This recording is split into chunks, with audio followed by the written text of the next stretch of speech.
नमस्कार, ABP news पर मैं हूं आपके साथ शीरी। गुजरात दंगा केस में प्रधानमंत्री नरेंद्र मोदी को सुप्रीम कोर्ट की तरफ से क्लीन चिट मिलने के बाद लगातार सवाल उठ रहे हैं। आखिर मोदी को किसने बदनाम किया? गुजरात दंगों में झूठी जानकारी देने के आरोप में गिरफ्तार तीस्ता सीतलवाड़ की आज कोर्ट में पेशी हुई है। उधर गुजरात पुलिस ये कह रही है कि जांच में तीस्ता सीतलवाड़ सहयोग नहीं कर रही है।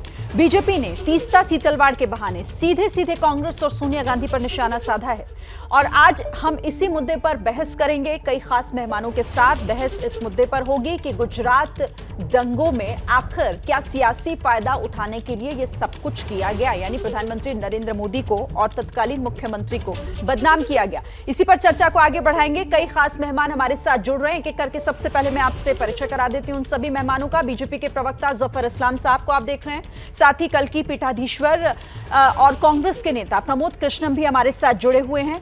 उधर जनसत्ता मुंबई के पूर्व संपादक प्रदीप सिंह जी भी हमारे साथ हैं। वरिष्ठ पत्रकार आशुतोष मिश्र को भी आप देख रहे हैं। बहुत स्वागत है आप सभी का एबीपी न्यूज पर।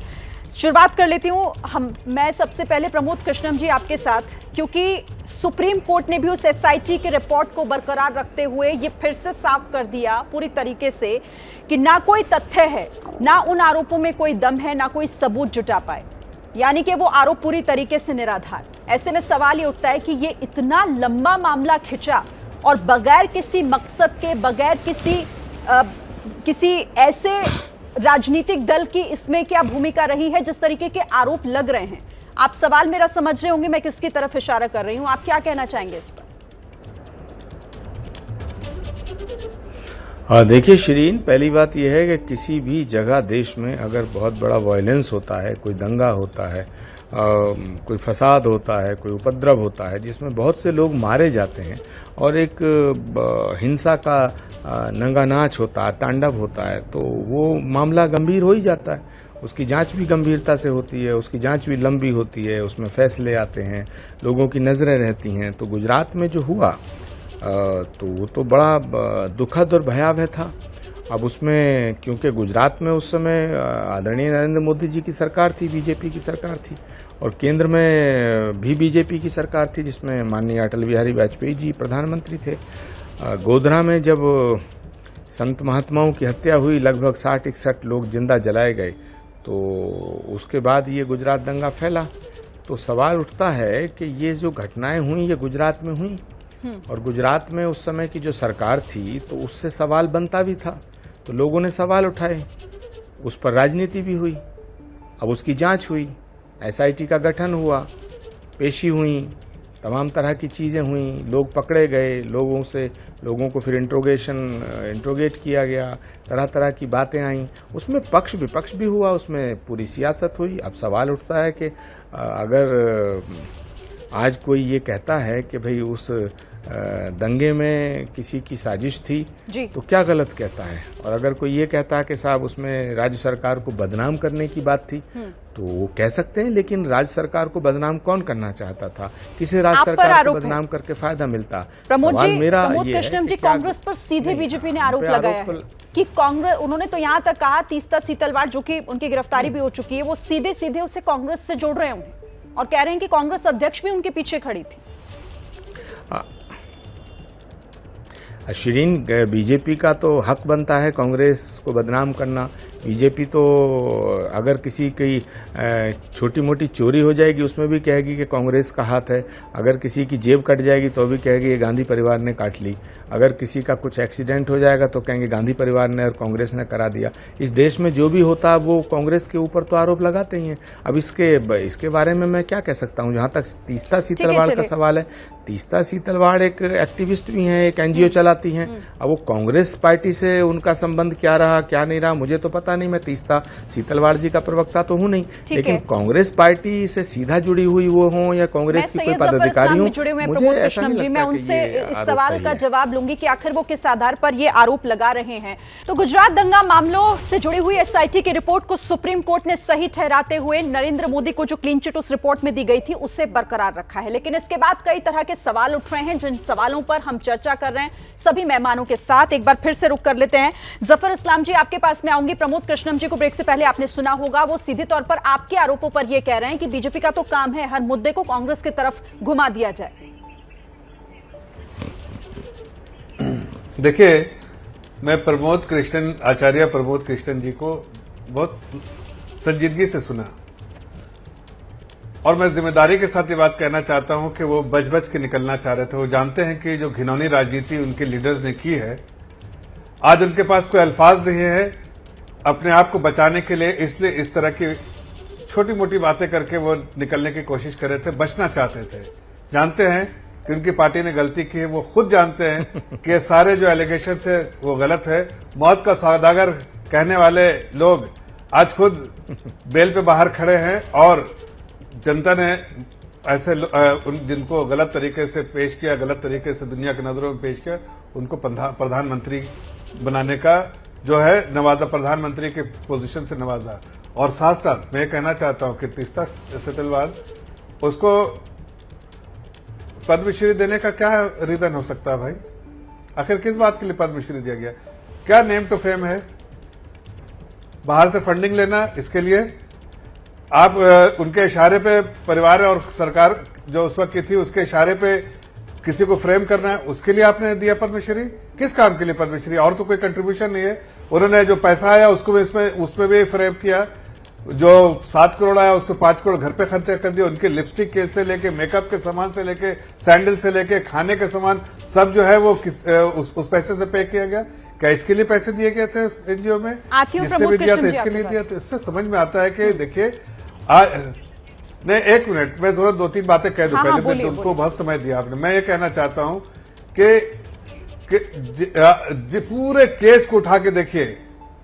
पहले संजीव भट्ट ने झूठ बोला, वो मीटिंग में 27 तारीख को थे नहीं, पहले उसने झूठ बोला।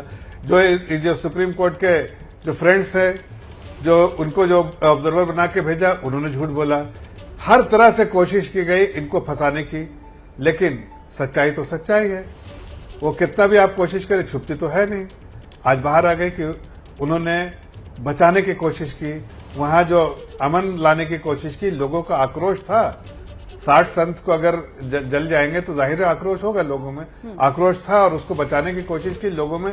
पुलिस फायरिंग का डिटेल देख लिया, किसमें कौन मरा है, पुलिस फायरिंग में ज्यादा कौन मरे हैं। तो उससे सब समझ में आता है कि वो सारा चीज फ्रेम करने का काम किया था, जो सुप्रीम कोर्ट ने 2012 में ही कह दिया था कि गलत है, कोई एविडेंस नहीं है। लेकिन बार बार एक महिला को इस्तेमाल करके, जकिया जाफरी को इस्तेमाल किया तीस्ता सेटलवाद और लोगों ने, और अपने फायदे के लिए इसको इस्तेमाल करने की कोशिश की। आज दूध का दूध, पानी का पानी हो गया है। जो गलत है उनको वो जेल के रास्ते में है, यानी आप वही दोहरा रहे हैं। बीजेपी इस फैसले के बाद से ही कह रही है कि सब कुछ पॉलिटिकली मोटिवेटेड था। मेरे साथ 2 मेहमान और हैं, लेकिन प्रमोद कृष्णन जी मैं चाहूंगी आप इस पर जवाब दें। नहीं, आज बेचारे को मत तकलीफ दीजिए, शरीफ आदमी नहीं बोल पाएंगे। इंसान है और मैं बहुत ही शालीन प्रवक्ता हैं। जफर इस्लाम साहब, मैं अपनी बात रखता हूं। आपने मुझे तो कह दिया कि मैं बचने की कोशिश कर रहा हूं, लेकिन सच बात यह है कि जिस समय गुजरात का दंगा हुआ, गुजरात का ये पूरा का पूरा हादसा हुआ, उस समय देश के अंदर सरकार किसकी थी? आपकी सरकार थी। अटल बिहारी वाजपेयी जी प्राइम मिनिस्टर थे। दूसरी बात शिरीन, मैं जिम्मेदारी से कहना चाहता हूं कि जब गोधरा में कुछ संतों को जिंदा जला दिया गया, अभी पालघर के अंदर 2 संतों की हत्या हुई थी, पीट के मारे गए थे। जब पालघर में, महाराष्ट्र में 2 साधुओं को पीट के मारा जाता है तो बीजेपी कहती थी उसकी जिम्मेदारी मुख्यमंत्री की है, उद्धव ठाकरे की है। लेकिन जब गुजरात के अंदर 60-61 संतों को जिंदा जलाया गया तो ये सवाल जवाब दूंगा शिरीन जी, तो हम गुनाहगार हो जाएंगे। तीसरा पॉइंट ये है कि अगर मैं जफर साहब, तीसरा पॉइंट ये है श्रीन जी, बहुत जिम्मेदारी से बात करनी, और मैं चाहूंगा कि जफर इस्लाम साहब, जफर भाई बहुत ही शालीनता से और जिम्मेदारी से जवाब दें मेरे सवाल का कि उस समय जब प्राइम मिनिस्टर अटल बिहारी वाजपेयी जी थे, जिनका हम बड़ा सम्मान करते हैं, खुद उन्होंने कहा था कि आप राजधर्म निभाइए। कांग्रेस थी कहाँ वहां? तो सवाल ये उठता है कि सरकार आपकी, राज्य में आपकी जिम्मेदारी बनती थी। अगर हम कहें कि आपकी जिम्मेदारी है तो हम गुनहगार हो जाएंगे। आप रहिएगा मेरे साथ। तो मोदी का नाम किसने किया बदनाम, इस चर्चा में हम आगे बढ़े उससे पहले महाराष्ट्र के सियासी घमासान से जुड़ी एक बड़ी खबर आपको बता देते हैं। शिवसेना के प्रवक्ता और सांसद संजय राउत ने बागी विधायकों पर एक ऐसा बयान दे दिया है जो बेहद आपत्तिजनक है। संजय राउत ने मुंबई के दहिसर में बागी विधायकों पर बयान दिया है कि इन 40 विधायकों की बॉडी यहां आएगी और उसे डायरेक्ट विधानसभा में पोस्टमार्टम के लिए भेजा जाएगा। तो ये आपत्तिजनक बयान संजय राउत की तरफ से दिया गया है तमाम 40 बागी विधायकों के लिए, जिसमें संजय राउत दहिसर में बागी विधायकों पर जब बोल रहे थे, उन्होंने कहा कि 40 विधायकों की बॉडी यहां आएगी और उस बॉडी को विधानसभा में पोस्टमार्टम के लिए भेजा जाएगा। या 40 आमदारांच्या बॉड्या इथे येतील, त्यांना डायरेक्ट सभागृहात पोस्टमार्टम मध्ये पाठवू। या 40 आमदारांच्या बॉड्या इथे येतील, त्यांना डायरेक्ट सभागृहात पोस्टमार्टम मध्ये पाठवू। या 40 आमदारांच्या बॉड्या इथे येतील, त्यांना डायरेक्ट सभागृहात पोस्टमार्टम मध्ये पाठवू। या 40 तो सुना आपने संजय राउत, हालांकि मराठी भाषा में ये बयान दे रहे थे, लेकिन बेहद आपत्तिजनक ये बयान। और इस पर बात करने के लिए रौनक कुकड़े हमारे साथ जुड़ गए। रौनक, मराठी में आखिर क्या कुछ पूरी बात कही गई है, जरा बताइए, वो आपत्तिजनक बयान है क्या संजय राउत का? जी, निश्चित तौर पर शिरीन, ये पूरी तरीके से आपत्तिजनक बयान जो है वो संजय राउत का यहाँ पर देखने को मिल रहा है। दरअसल शिवसेना जो है वो पूरी तरीके से फ्रस्ट्रेट होती हुई दिख रही है। लगातार एक के बाद एक जो विधायक है वो शिंदे कैंप में जाते हुए दिख रहे हैं। आज सुबह भी हमने तस्वीर देखी कि कल जो शिवसेना की राष्ट्रीय कार्यकारिणी की बैठक हुई थी, जिसमें खुद महाराष्ट्र के मुख्यमंत्री उद्धव ठाकरे और पार्टी अध्यक्ष उद्धव ठाकरे मौजूद थे, वहाँ पर जो उनकी कैबिनेट में मंत्री है उदय सामंत, वो भी वहाँ थे। लेकिन आज दोपहर को 2:40 की सूरत से उन्होंने एक चार्टर्ड फ्लाइट ली और सीधे वे गुवाहाटी के लिए रवाना हो गए। तो कुल मिलाकर जिस तरह से लगातार झटके पे झटके शिवसेना को और उद्धव ठाकरे कैंप को लग रहे हैं, उसकी वजह से कहीं ना कहीं फ्रस्ट्रेशन जो है वो देखने को मिल रहा है। हम पिछले 2 दिनों से देख रहे हैं कि जब से राष्ट्रीय कार्यकारिणी की बैठक हुई है, उसके बाद से लगातार शिवसेना के जो नेता है वो लगातार मुंबई के अलग अलग इलाकों में रैलियां कर रहे हैं, लोगों को भावनिक तरह से अपील कर रहे हैं। और उसके बाद हम ये देख रहे हैं कि मुंबई और आसपास के इलाकों में तोड़फोड़ की घटनाएं जो है वो भी सामने निकल कर आ रही है। और आज हमने देखा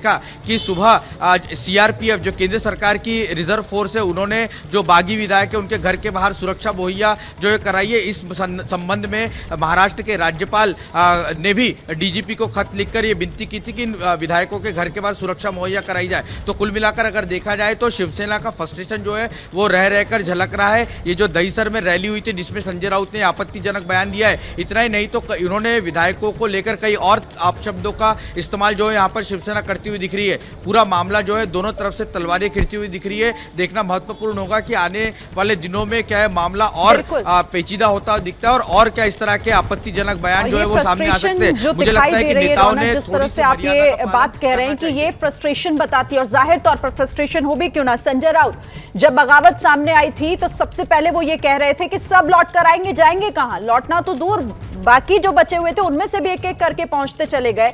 जफर इस्लाम, मैं चाहूंगी इस पर आप रिएक्शन दीजिए। फ्रस्ट्रेशन है शिवसेना का ये कि मर्यादा तक भूल रहे हैं वो भाषा की, किन शब्दों का इस्तेमाल कर रहे हैं विधायकों के लिए? देखिए, मैं इस प्रोग्राम में किसी और टॉपिक पे आया हूं, लेकिन चूंकि आपने लाइव प्रोग्राम में ये सवाल पूछा और दिखाया है, तो मैं सिर्फ इतना कह सकता हूं कि राजनीति में इस तरह के गैर मर्यादित बयान को कोई भी नहीं सराहेगा। और जिस तरह का बयान उन्होंने दिया है उसकी जितना भी निंदा की जाए कम है।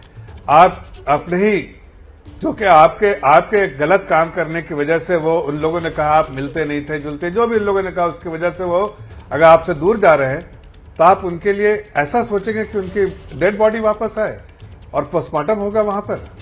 ये अपने आप में समझ में आता है कि कितना बौखलाहट है उनमें और किस तरह की राजनीति वो करते हैं, उसका नमूना पेश करना पर उन्होंने खुद से पेश किया है। इससे ज्यादा मैं नहीं कहना चाहता हूं इस वक्त, चूंकि प्रोग्राम में दूसरा प्रोग्राम है, उसका जवाब देना चाहता हूं जो हमसे पहले प्रमोद जी ने कहा। मैं आचार्य प्रमोद जी को बताना चाहता हूं कि इस देश ने बड़े बड़े कम्युनल राइट्स देखे हैं और सब आपकी सरकारों में हुई है। आपकी सरकार देश में थी, चाहे वो कोलकाता में हुआ हो, चाहे वो इसमें बिहार में क्या नाम उस जगह का नाम भूल, भागलपुर में, या फिर देश के अन्य इलाकों में।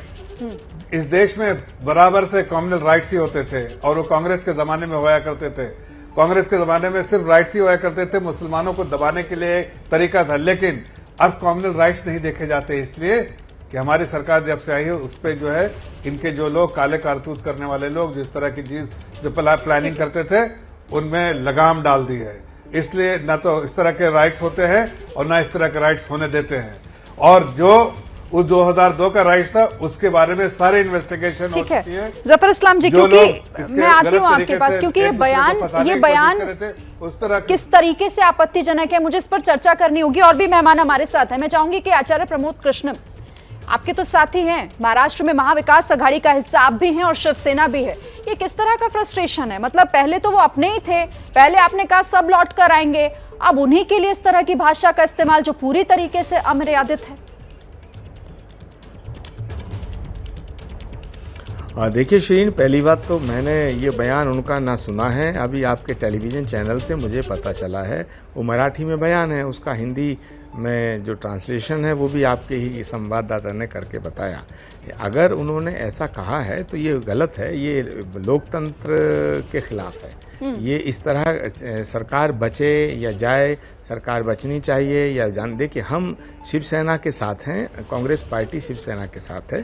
कांग्रेस पार्टी जब तक शिवसेना का ये मसला हल नहीं होता है, हम लोग उनका साथ नहीं छोड़ने जा रहे हैं। बिल्कुल पूरी तरह से उस अलायंस की तमाम शर्तों का पालन करेंगे। मगर मैं निजी रूप से, व्यक्तिगत रूप से कहना चाहता हूं कि संजय राउत जी का जो बयान है वो आपत्तिजनक है। स्वस्थ लोकतंत्र में इस तरह के बयानों की कोई ना गुंजाइश है और ना इस तरह के बयान देने चाहिए, क्योंकि संजय राउत जी एक सांसद भी हैं और एक बहुत बड़ी पार्टी के राष्ट्रीय चेहरा हैं। तो मुझे लगता है कि वो जल्दबाजी में या आवेश में इस तरह की बात कह गए हैं, उन्हें अपने बयान पर जल्दबाजी और आवेश में, लेकिन इस तरह के शब्दों का इस्तेमाल ये किसी भी तरीके से ना तो कहा जा सकता है और ना ही इसे कोई भी बर्दाश्त करेगा इस तरीके से। एक बार फिर से सुनते हैं कि संजय राउत ने आखिर कहा क्या है उन बागी विधायकों को लेकर जो इस वक्त गुवाहाटी में मौजूद हैं। या 40 आमदारांच्या बॉड्या इथे येतील, त्यांना डायरेक्ट सभागृहात पोस्टमॉर्टम मध्ये पाठवू। या 40 आमदारांच्या बॉड्या इथे येतील, त्यांना डायरेक्ट सभागृहात पोस्टमॉर्टम मध्ये पाठवू। तो महाराष्ट्र पर संकट है, माना सरकार पर संकट है, लेकिन क्या इस तरह के भाषा का इस्तेमाल करेंगे संजय राउत, ये उनसे पूछा जाना चाहिए। प्रदीप जी भी हमारे साथ हैं। प्रदीप जी, आप तो सालों से पत्रकारिता कर रहे हैं, राजनीति में आपने देखा राज्यों में सरकारें गिरी, बनी, बिगड़ी, इस तरह के कई बार इस तरह की चीजें सामने आई है, लेकिन क्या ऐसे शब्दों का इस्तेमाल एक पार्टी के प्रवक्ता को करते हुए सुना है आपने?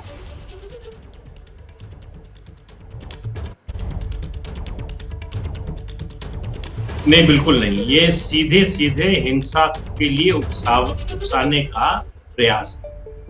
अगर 40 विधायक, आप जो अभी तक आप कह रहे थे कि वो हमारा खून है, हमारे परिवार का हिस्सा है, लौट कर आएंगे, 20 लोगों से 15 लोगों से हम संपर्क में हैं और उन्हीं लोगों के मरने की कल्पना करते हैं, उन्हीं लोगों के पोस्टमार्टम की बात करते हैं। तो ये तो निहायत घटिया सोच है कि अगर हमारा विरोधी है, राजनीतिक विरोधी है, तो उसको जीने का अधिकार नहीं। ये कौन सी राजनीति, किस डेमोक्रेसी में इस तरह की राजनीति?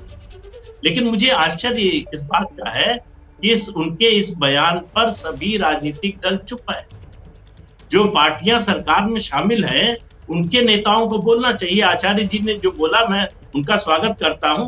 उन्होंने बहुत ही अच्छी बात कही, बहुत समझदारी की बात कही है कि डेमोक्रेसी में इस तरह के बयान की, इस तरह के प्रतिक्रिया की जो है वो कोई गुंजाइश नहीं है।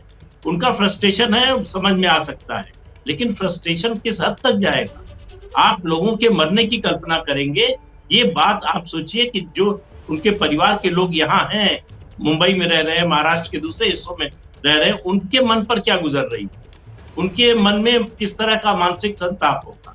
तो ये इस तरह का बयान देने के बाद मुझे लगता है कि अगर उद्धव ठाकरे या उनकी पार्टी संजय राउत के खिलाफ कोई बयान देती, कोई एक्शन लेती, या जो सहयोगी पार्टियां हैं उनकी ओर से, एनसीपी और कांग्रेस की ओर से कहा जाता कि भाई हम इस तरह के बयान पर आपके साथ नहीं है, सरकार में साथ है, आपकी पॉलिटिकल क्राइसिस में आपके साथ है, लेकिन इस तरह का बयान होगा तो इसका जी, आपने एक बात कही ना कि ऐसे बयानों का तमाम राजनीतिक दलों को बहिष्कार कर देना चाहिए और इस पर अपनी प्रतिक्रिया देनी चाहिए। तो देखिए, प्रतिक्रिया आनी भी शुरू हो गई है। बड़ी खबर इससे जुड़ी ये बता रहे हैं, शरद पवार ने संजय राउत के बयान से किनारा कर लिया है। संजय राउत का वो आपत्तिजनक बयान जो उन्होंने 39 बागी विधायकों के लिए दिया है, जिस पर शरद पवार की तरफ से रिएक्शन ये है कि उन्होंने इस बयान से किनारा कर लिया है, यानी कि वो इस बयान से संजय राउत का समर्थन नहीं करते। उन्होंने साफ तौर पर खुद को अलग कर लिया है। तो महाविकास आघाड़ी में जिस तरह से ये सरकार पर संकट तो बना हुआ है, लेकिन अब संजय राउत का ये बयान कैसे उस गठबंधन के लिए भी मुश्किल खड़ी करेगा। आप इसे ऐसे समझिए, आपने संजय राउत का वो पूरा बयान सुना, बेहद आपत्तिजनक शब्दों का और भाषा का वो इस्तेमाल कर रहे हैं 39 विधायकों के लिए जो उनकी पार्टी के विधायक हैं। अब बगावत पर आ गए हैं क्योंकि उनकी तरफ से ये कहा गया कि पार्टी में उनके ना तो सुनी जा रही थी और ना ही पार्टी अपनी लाइन पर थी, और इसीलिए अब वो एक अलग धड़ा बना रहे हैं। लेकिन क्या इसका मतलब ये हो जाता है कि संजय राउत उनके लिए कुछ भी और किसी भी तरह के शब्दों का इस्तेमाल करेंगे? अभी उनका बयान है कि 40 लाशों गुवाहाटी से, संजय राउत ने ये बोला है, क्या आप मानते हैं कि ऐसा कहना सही है? मैंने सुना नहीं। अभी उनका बयान है कि 40 लाशों गुवाहाटी से, संजय राउत ने ये बोला है, क्या आप मानते हैं कि ऐसा कहना सही है? मैंने सुना नहीं। तो शरद पवार को सुना आपने, उन्होंने इस बयान से किनारा साफ तौर पर कर लिया। एक बार फिर से मेहमान भी हमारे साथ बने हुए, आशुतोष मिश्र जी मैं आपके पास आऊं, लेकिन एक बार फिर से चल लेते हैं हम रौनक, ये तो मतलब इंतहा है, ये फ्रस्ट्रेशन की इंतहा कहूं या फिर आप भाषा भूल गए हैं, शब्दों का चयन करना भूल गए, किस तरह की भाषा का इस्तेमाल आप कर रहे हैं? ये तो किसी भी सूरत में इसे एक्सेप्ट नहीं किया जा सकता। संजय राउत जिस तरह की हरकतें और भाषा का इस्तेमाल कर रहे हैं। जी निश्चित तौर पर शिरीन, मुझे भी इस बात का आश्चर्य हुआ क्योंकि जितने नेता आज गुवाहाटी में नजर आ रहे हैं वो शिवसेना के ही विधायक है, और मुख्य तौर पर जहां तक मैं समझता हूं, जहां तक मैं जानता हूं, पिछले कई सालों से शिवसेना पार्टी को कवर करते आ रहा हूं। खुद संजय राउत के ऐसे वहां पर कई विधायक है जो बेहद ही उनके नज़दीकी विधायक समझे जाते हैं, उनके करीबी विधायक समझे जाते हैं, और उनके लिए इस तरह के आपत्तिजनक शब्दों का इस्तेमाल अगर शिवसेना के एक बड़े नेता जो एक राज्यसभा कई सालों से सांसद रह चुके, वे अगर इस तरह की भाषा का इस्तेमाल कर रहे हैं तो निश्चित तौर पर जो फ्रस्ट्रेशन है, जो बौखलाहट है, वो साफ तौर पर यहाँ पर दिखाई दे रही है। हम आपको बता दें कि कल भी कई बार इस तरह के बयान जो है वो शिवसेना के नेताओं की तरफ से इन विधायकों को लेकर देखने को मिले थे। जब पुणे में जो तानाजी सावंत अभी विधायक है, फडणवीस सरकार में पूर्व मंत्री रह चुके, उनके कार्यालय पर शिवसैनिकों ने जिस तरह से हमला कर दिया, तोड़फोड़ की, इसके अलावा दीपक केसरकर जो फिलहाल शिंदे गुट के प्रवक्ता है, उनके कार्यालय पर भी तोड़फोड़ हुई, और वहां पर भी जो शिवसैनिक थे वो भी काफी आपत्तिजनक भाषाओं का इस्तेमाल कर रहे थे। तो कुल मिलाकर क्या इन नेताओं की वजह से कार्यकर्ताओं को भड़काया जा रहा है और इसीलिए इस तरह की तोड़फोड़ देखने को मिल रही है? एक बड़ा सवाल। और क्या इस बयान के बाद वो शिव सैनिक जो कुछ ही दिन पहले सड़कों पर उतर के बागी विधायकों के घरों और दफ्तरों में तोड़फोड़ कर रहे थे, वो क्या ऐसा नहीं करेंगे? उनको बढ़ावा नहीं मिलता?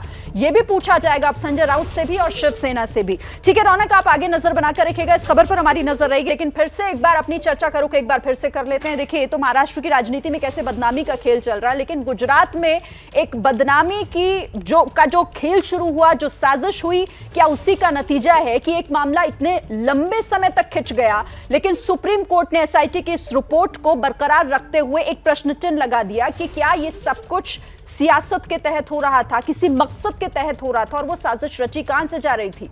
आशुतोष मिश्र आपके पास आऊंगे, आपको क्या लग रहा है, लंबा खींचा गया इस मामले को जानबूझकर क्योंकि सियासत एक बहुत बड़ी वजह थी? गुजरात दंगों पर उच्चतम न्यायालय ने 2009 में क्या कहा था?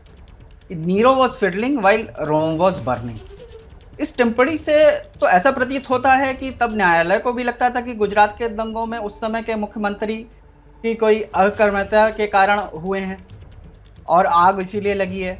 और मोदी जी ने क्या कहा था, अगर आपको याद हो 2013 में, कि अगर कोई कुत्ते का बच्चा भी टायर कार के नीचे आ जाता है और वो पिछली सीट पे बैठते हैं तो उनको दुख होता है। तब मोदी जी को यह बताना चाहिए कि उस वक्त गुजरात की गाड़ी कौन चला रहा था जब वो पिछली सीट पे बैठे थे और उनको दुख हुआ, पहली बात। और ये गुजरात में एक पिछले 20 साल में अजीब सा एक माहौल हो गया है कि लोग मर जाते हैं लेकिन जिम्मेदारी नहीं उसकी जो है किसी पे लगाई जाती है। मतलब आपको याद हो सोहराबुद्दीन केस हुआ था, उसमें भी जज ने माफी मांगी थी, नोबडी किल्ड सोहराबुद्दीन हो गया था। गुजरात के दंगों का कोई तो जिम्मेदारी लेगा। इन लोगों को जो है भूतपूर्व जो हमारे स्वर्गीय प्रधानमंत्री लाल बहादुर शास्त्री जी है, उनसे सीखना चाहिए कि एक रेल दुर्घटना पे उन्होंने रिजाइन कर दिया था और यहाँ पे इतने बड़े दंगे हो गए और अभी तक सब लोग उससे किनारा झाड़ रहे हैं। ये बहुत दुख की बात है कि जो है इतने बड़े दंगे हुए और कोई उसकी जिम्मेदारी नहीं लेना चाहता। और जैसे कि प्रमोद कृष्णन जी ने बताया कि अटल बिहारी वाजपेयी भी इससे संतुष्ट नहीं थे जिस तरह से दंगों को देख रहे थे मोदी जी, और इसीलिए उन्होंने राजधर्म की याद दिलाई थी। और वो बहुत इंपॉर्टेंट है क्योंकि वो वाजपेयी जी का स्टेटमेंट, उसकी जो मॉरल अथॉरिटी है, वो जो ये लीगल और ये कोर्ट में एक्सोनरेशन हुआ है, इससे ज्यादा उसका वजन है। हम लोगों को ये समझना चाहिए इस वक्त। केवल एक दूसरे पे प्रत्यारोप करना कि कांग्रेस की गलती थी, तो वो तो आदत है, नेहरू जी तक की गलती हर चीज पे रहती है इनकी। तो ये गुजरात के दंगों में जो है जिम्मेदारी तो जो है उस समय के मुख्यमंत्री को, आप जिम्मेदारी की बात कर रहे हैं, लेकिन आशुतोष मिश्र, मैं उन आरोपों की बात कर रही हूं जिन आरोपों को लेकर ये सियासत खिंचती रही सालों साल, और उन आरोपों पर ही कोर्ट ने कहा कि ना तो तथ्य मौजूद है और ना ही सबूत जो उन्हें साबित करें। तो ये तो कोर्ट का फैसला है। और जो है एसआईटी ने क्या कहा था कि देयर इज नो प्रोसिक्यूटेबल एविडेंस, यानी कोई ऐसा तथ्य उनके हाथ नहीं लगा जो कि कोर्ट में प्रस्तुत करें तो वो प्रूफ करा जा सके। कहीं उसमें जो है आप ये देखें कि जो हमारी बेचारी जाकिया जाफरी हैं, वो तो ढूंढ रही हैं, न्याय की मांग कर रही हैं। वहां पे जो असंख्य लोग मारे गए हैं उनको तो न्याय का आज भी इंतजार है। और दंगे हुए हैं, इसमें तो ना जो है मोदी जी मना करते हैं, ना अमित शाह मना करते हैं। जफर इस्लाम इस पर जवाब देंगे। जफर इस्लाम, आशुतोष मिश्र ये कह रहे हैं कि जब वो सबूत के पेश किए ही नहीं गए तो कोर्ट फिर आखिर क्या फैसला सुनाता, या फिर उन सबूतों को कहां से लाता जो ये तथ्य साबित करते? देखिए, बहुत तफसील से इन्वेस्टिगेशन हुआ है। 2012 में ही क्लीन चिट दिया गया था, लेकिन फिर से वापस, और किस तरह से जो बिल्कुल पढ़ा लिखा के जो ज़किया जाफरी को पेश किया जाता था तीस्ता सेतलवाद के द्वारा, वो सब से समझ में आता है कि फंसाने की कोशिश थी। और इसके लिए उनको रिवॉर्ड मिलता था पैसे से, और साथ साथ जो पद भी देने, पद्मश्री देने के साथ साथ और भी कई चीजें जो उनके लिए की गई। ये सिर्फ एक काम था कि मोदी को फिनिश किया जाए। ये पूरा प्लान बना था जो उनका, उसमें एक ही चीज था, जब कोई गुनाह नहीं किया हो और इन्वेस्टिगेशन पूरे तौर से हर तरह से जितने तरह का इन्वेस्टिगेशन होता है वो हो चुका हो, तो उससे साफ समझ में आता है कि फंसाने की कोशिश की थी। ऑब्जर्वेशंस देखिए सुप्रीम कोर्ट के, उससे आपको समझ में आएगा कि सुप्रीम कोर्ट ने क्या ऑब्जर्वेशन दिया है। ये एसआईटी, ये पूरा जो इन्वेस्टिगेशन एसआईटी जो है उसको मॉनिटर किसने किया है? सुप्रीम कोर्ट ने है। एसआईटी मॉनिटर्ड सुप्रीम इन्वेस्टिगेशन है जो हुआ है, तो सुप्रीम कोर्ट मॉनिटर्ड एसआईटी के द्वारा इन्वेस्टिगेशन हुआ है। तो आप किस चीज के बारे में कह रहे हैं? एसआईटी के पास अगर कोई तथ्य नहीं मिले, कोई तथ्य थे ही नहीं, उसमें कोई सच्चाई नहीं थी, जो वो सच्चाई कहां से पेश करते? क्या आप उसमें भी चाहते थे कि फैब्रिकेटेड सच्चाई पे से फैब्रिकेटेड स्टोरी पेश की जाए? वही तो पेश करना चाह रहे थे, लेकिन उसमें कुछ था नहीं, ये प्रूफ नहीं कर पाए। इतने सारे लोगों के बयान लिए गए, लेकिन इनका मकसद कुछ और था। कांग्रेस पार्टी का मकसद कुछ और था। कांग्रेस पार्टी ने चाहा था कि किसी न किसी तरह से मोदी को फिनिश करो, इसलिए उस वक्त की पूरी सरकार की ताकत इस दिशा में लग गई, और जो लोग उनके साथ खड़े हुए उनको नवाजा, उनको अवार्ड दिया और उनको पैसे से भी नवाजा। ये पूरी हरकत हो रही थी, और इसमें आज दूध का दूध पानी का पानी हो गया कि हर तरह से आदरणीय प्रधानमंत्री जी को बरी किया गया है। उनके खिलाफ कोई सबूत नहीं है जिस बात के दस्तावेज हो, और इस पूरे तौर से साजिश है, इसकी पुष्टि हो चुकी है। आपने बहुत सारी बातें कही, और उसका जो एक लबोलुआब था वो सीधे तौर पर आप कांग्रेस को कह रहे थे कि साजिश के जो रचयिता थे वो कांग्रेस थी। तो क्या गुजरात की छवि खराब करने की प्रधानमंत्री नरेंद्र मोदी, जो कि उस वक्त मुख्यमंत्री थे, उनकी छवि खराब करने की कोशिश की गई, और बीजेपी इसमें पूरी जो भूमिका बता रही है, पर्दे के पीछे कांग्रेस का हाथ बता रही है? अब बिना देर के फिर से अपने मेहमानों का रुख कर लेते हैं। आचार्य प्रमोद कृष्णम जी, आपने सुना ब्रेक से पहले जफर इस्लाम ने क्या कुछ कहा, उस पर जवाब दीजिए। देखिए शिरीन, इसमें 2-3 पॉइंट बहुत इंपॉर्टेंट है। पहला ये है कि 2002 में ये सब कांड हुआ, 2002 में, और 2002 में वहाँ नरेंद्र मोदी जी मुख्यमंत्री थे, और नरेंद्र मोदी जी प्रधानमंत्री के कैंडिडेट बने हैं 2013 में। तो क्या कांग्रेस को ये पता था कि 11 साल बाद ये आदमी प्रधानमंत्री का कैंडिडेट बनेगा? और 11 साल बाद प्रधानमंत्री का जो कैंडिडेट बनेगा हम उसकी इमेज खराब कर दें, नंबर 1। नंबर 2, कांग्रेस पार्टी की केंद्र में सरकार नहीं थी, जिसका जवाब जफर इस्लाम साहब नहीं दे रहे हैं। उस समय उनकी पार्टी की सरकार थी, अटल बिहारी वाजपेयी जी, तो कांग्रेस की भाषा नहीं बोल सकते थे। अभी जो आशुतोष जी ने कहा है, मैं बिल्कुल उनकी बात को आगे बढ़ाता हूं कि सुप्रीम कोर्ट ने या और अदालतों ने जो उस समय टिप्पणियां की गईं वो तब भी सम्मान करने लायक हैं।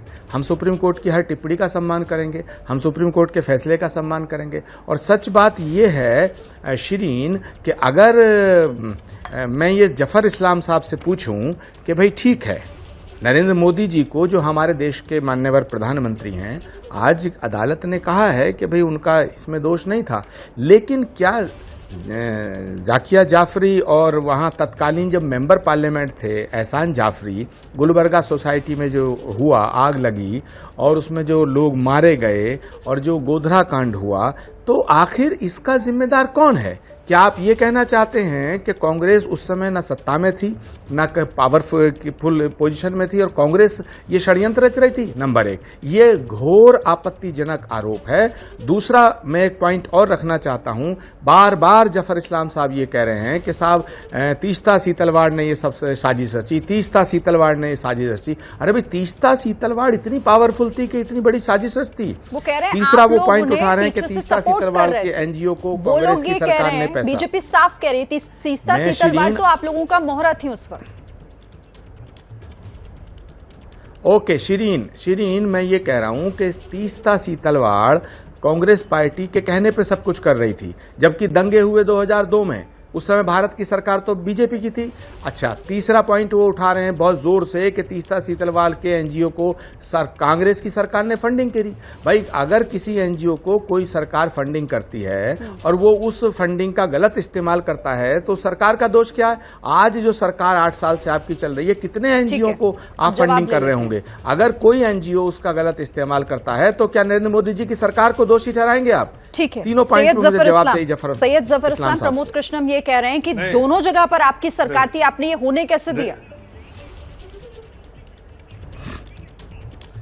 देखिए, जो राइट हुआ वो अपने आप में निंदनीय था और उसके लिए सारी चीजें जो है, बहुत सारे पब्लिक डोमेन में बहुत सारी चीजें हैं। वो आज का मुद्दा नहीं, आज का मुद्दा है कि आदरणीय प्रधानमंत्री जी को नहीं क्या चीजें हैं जफर भाई? अगर और राइट में लोगों की हत्याएं हुई, जिंदा जलाए गए, एक मिनट तो आखिर ये किसने जलाए? 19 साल तो अरे आप हमसे पूछ रहे हैं? अरे भाई, पहले तो आपको जवाब देना पड़ेगा कि आखिर भागलपुर राइट में इतने बड़े लोग, तादाद में लोग मारे गए, सिखों को जलाया गया। नहीं, सिखों को आपने दिल्ली के स्ट्रीट पे सिखों को जला दिया आपने। उन सबका जवाब हम देंगे, हमने दिया है। शहर में आपने दंगा कराया, हमने दिया है। हम गुजरात के दंगों पे आपसे सवाल कर रहे हैं। हमें गुजरात के दंगों में मारे गए लोग, क्या गुजरात के दंगों में लोग नहीं मारे गए जफर भाई? क्या आप दिल पे हाथ रख के कह सकते हैं कि लोग जिंदा नहीं जलाए गए? तो हम उनका जवाब चाहते हैं, क्योंकि ये बहस आपने छेड़ी है। नहीं मारे गए, नहीं मारे गए तो उसके लिए जो जिम्मेदार थे उनको सजा होगी और हुई भी होगी। लेकिन जिनको आप फंसाने की कोशिश की और उस दंगे में शायद आपके ही लोग जिम्मेदार होंगे। ये सारी चीजें जो है इन्वेस्टिगेशन का मामला था। 19 साल तक प्रधानमंत्री जी का इन्वेस्टिगेशन चलता रहा, उन्होंने एक अल्फाज नहीं कहे, इसलिए कि जाहिर है ये मामला इन्वेस्टिगेशन हो रहा। आज दूध का दूध और पानी का पानी हो गया कि आप लोगों ने फंसाने की कोशिश की। आप तीस्ता सीतलवाड़ के बारे में बात करते हैं तो तीस्ता सीतलवाड़ कौन थी? ये पावरफुल इसलिए हो गई कि आप उनकी सरकार आपके पूरी पीछे खड़ी हो गई। फंडिंग से लेके अवार्ड तक देना शुरू कर दिया, आपने उनको हर तरह का सपोर्ट करने को शुरू कर दिया, आपने वहां के पुलिस ऑफिसर्स को उनके साथ लगा दिया, आपने एक हाई प्रोफाइल एनजीओ बनवा दिया, आपने एनजीओ के पूरी फंडिंग करा दी। तो आखिर कैसे पावरफुल हो? पीछे से पूरी सरकार की मशीनरी उनके पीछे खड़ी रही, उनके इशारे पे जो होना था वो गलत फ्रेम करने का काम आप लोगों ने किया, आपकी सरकारों ने किया। अब तो ये सारी बातें तो सामने जाहिर हो गई ने, जग जाहिर है कि आप लोगों ने फंसाने की कोशिश की। आशुतोष मिश्र कुछ कहना चाह रहे हैं? देखिए, एक बड़ी छोटी सी चीज याद दिलाना चाहूंगा जफर इस्लाम साहब को कि एक मिनिस्टर हैं आज, लेडी मिनिस्टर, वो 2004 में जब वाजपेयी जी चुनाव हार गए थे तो धरने पे बैठी थी क्योंकि उनको लगता था कि ये चुनाव इसलिए हारे वाजपेयी जी क्योंकि 2002 में दंगे हुए थे। तो ये कहना कि सब जो है कांग्रेस के हाथ ही था, अरे इनके अपने लोगों को जो है इस बात पे विश्वास नहीं था कि मोदी जी का हाथ साफ है। तो ये वो आज मिनिस्टर हैं, उस समय उनको अडवाणी जी ने उठवाया था कि तुम ये जो बैठी हुई हो प्रोटेस्ट पे उठो वहां से। तो ये सवाल ये बार बार कांग्रेस पे आरोप लगा के ध्यान अटकाना भटकाना लटकाने में लगे हुए हैं, ये मानने के बजाय कि उस वक्त गलती हुई, जो कि वाजपेयी जी ने भी पॉइंट आउट किया। और ये कहना कि हर चीज में कोई अगर ह्यूमन राइट्स के लिए बोल रहा है तो उसमें कोई इविल इंटेंशन ही है, ये अनुचित होगा। ठीक है, जो एहसान जाफरी के जो निर्मम हत्याकांड है, इस मामले को वो कोई ये चक्कर नहीं था कि मामले को गर्म रखो, ये एक पत्नी अपने पति की निर्मम हत्या के लिए न्याय मांग रही थी, इसको इससे देखा जाए। प्रमोद कृष्णम जी भी कुछ कहना चाह रहे हैं। प्रमोद कृष्णम जी, देखिए, मैं एक बहुत इंपॉर्टेंट बात कहना चाहता हूं, वो ये जो आशुतोष जी कह रहे थे उसको आगे बढ़ाते हुए, जफर इस्लाम साहब जिस वक्त ये हादसा हुआ और उसके कई सालों तक बीजेपी के बहुत से नेता नरेंद्र मोदी जी के साथ फोटो नहीं खिंचाना चाहते थे, और नीतीश कुमार जी ने तो वो जब पहुंचे थे साथ में तो उन फोटोओं को हटा दिया गया था। और वो नीतीश कुमार जो ये मानते थे कि गुजरात दंगों में वहाँ की सरकार और वो शामिल हैं, उन्होंने अपने साथ फोटो खिंचाने और फोटो में जो खींचकर पोस्टर लगाए गए थे वो हटवा दिए थे। उन नीतीश कुमार के साथ आप खड़े हैं, उन नीतीश कुमार को आपने आज मुख्यमंत्री बना रखा है और लड़ाई आप हमसे लड़ते हैं। अरे भाई, हमें तो आपका पूरा अधिकार है, ये साजिश, क्योंकि हमें आप बदनाम करो, ये साजिश रची कहां से गई? अगर आज तीस्ता सीतलवाड़ को लेकर कोर्ट भी टिप्पणी कर रहा है कि उस मामले में जांच एक बार फिर से सही तरीके से होनी चाहिए, तो सवाल उस बात को लेकर हम कब मना करते हैं? आप तीस्ता सीतलवाड़ की जांच करो, आप किसी और की भी जांच करो, जांच करना सरकार का काम है, आप करो। हम तो ये जानना चाहते हैं गुजरात के दंगों में जो लोग मारे गए उनके परिवार वालों को इंसाफ मिलना चाहिए या नहीं मिलना चाहिए? जफर इस्लाम साहब बताइए, क्या उन दंगों में लोग नहीं मारे गए? तो अगर लोग मारे गए वो किसने मारे? हम ये कहना नहीं चाहते हैं कि किसने, हमको किसी का नाम नहीं लेना चाहते, लेकिन आफ्टर ऑल क्या उन्होंने अपने आप सुसाइड कर लिया? वो लोग मारे गए ना, तो उनको इंसाफ मिलना चाहिए या नहीं मिलना चाहिए? आप जांच करिए, 100 जांच करिए और पूरे विपक्ष की जांच करिए।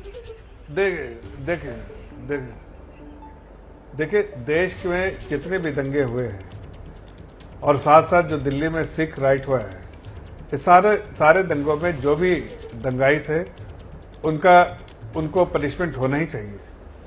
अब सज्जन कुमार को जरा देख लीजिए, वो किसके श्रेय से यहाँ पर इतना हंगामा किया दिल्ली में, आखिर क्यों उन्होंने इतना कुछ लोगों की हत्याएं करवाने में उनका जो इतना बड़ा रोल था, क्यों, कैसे था? कांग्रेस के आला कमान के सपोर्ट से तो किया। तो पहले तो इनको अपने गरिमा में झांक के देखना चाहिए कि हमने क्या कराया है। आपने पूरा दिल्ली को, जो पूरे सिख को राइट में नहीं, आज दिल्ली की बात छोड़ देते हैं, किसके कहने पे लेकिन बात यही हो रही थी, क्योंकि आचार्य प्रमोद कृष्णम तो ये भी कह रहे हैं कि आप करा लीजिए पूरे विपक्ष की जांच, और जांच होनी चाहिए। वक्त कम है मेरे पास, सैयद जफर इस्लाम में माफ कीजिएगा, वक्त क्योंकि मेरे पास कम है, मैं आपकी बात आगे सुन नहीं पाऊंगी, माफ कीजिएगा। बहुत धन्यवाद आप सभी का हमारे साथ जुड़ने के लिए, इस चर्चा में शामिल होने के लिए। तो इस चर्चा में फिलहाल इतना ही। एबीपी न्यूज पर खबरें आगे भी जारी हैं।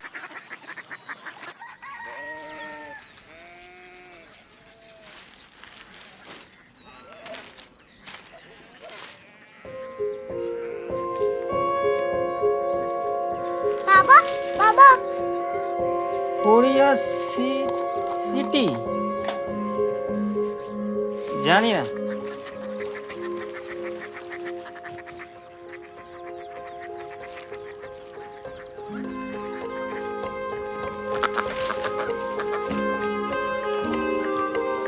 Korea city.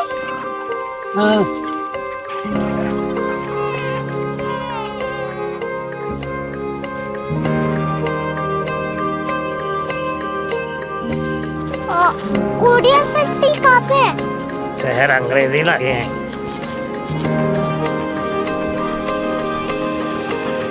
Korea city.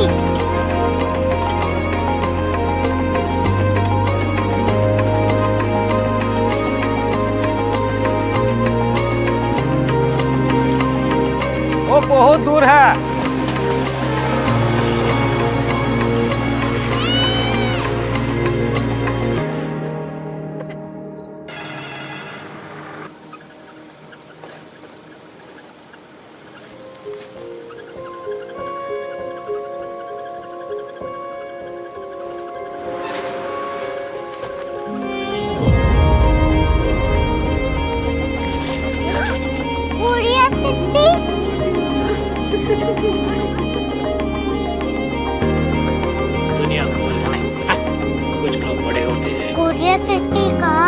Professor साहब को पता होगा।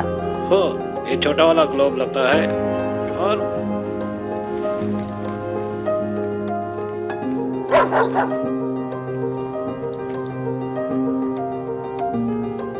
पता नहीं, मेरी बेटी से जाके मिल लो, शायद उसे मालूम हो।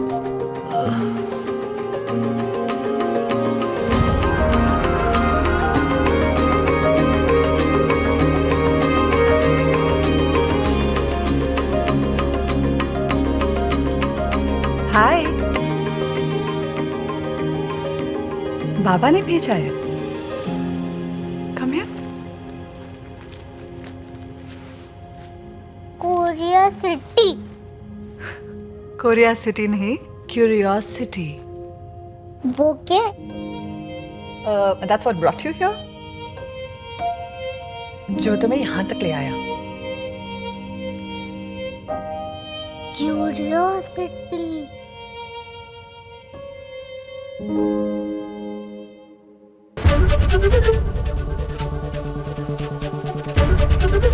एबीपी न्यूज आपको रखे आगे।